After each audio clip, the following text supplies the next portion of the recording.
I got to share my story of how I really walked away from the Lord in the latter years of my college days, really kind of got hung up on making some selfish decisions, chasing after some really fleshly things and trying to fill voids that only God can fill.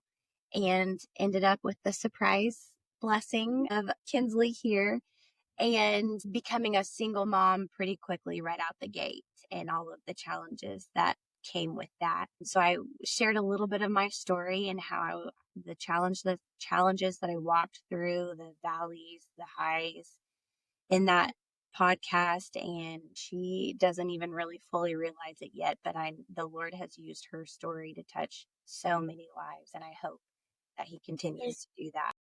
Absolutely. Absolutely. When you and I have spoken at something together, Amanda, and you shared and everything, I was just like blown away by how God is using both of you. And you have to make a decision at some point. Am I going to share about the truth about mine and God's relationship? And once you do that, there's really no going back.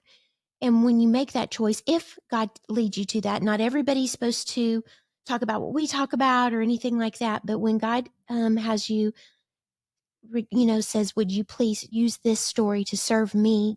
I don't know about you, but there's no better peace because it's not about me. It's about what the Lord is doing in and through things that we might or might not have control over. And look what he gave you. Just this huge, huge gift. Kinsley, he gave you the huge gift of your sweet mama. So it's just precious, all of it. So thank you for sharing some of that and everything, because when I look at your face now, you're just radiant, Amanda. So it's so good to see all that God's doing in and through you guys.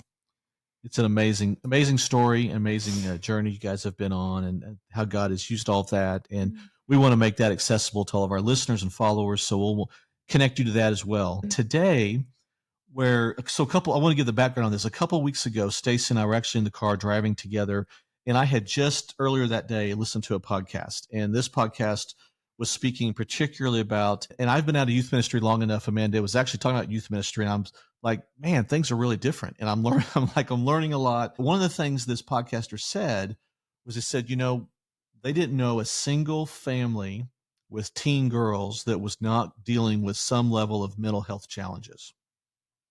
And that just really struck me.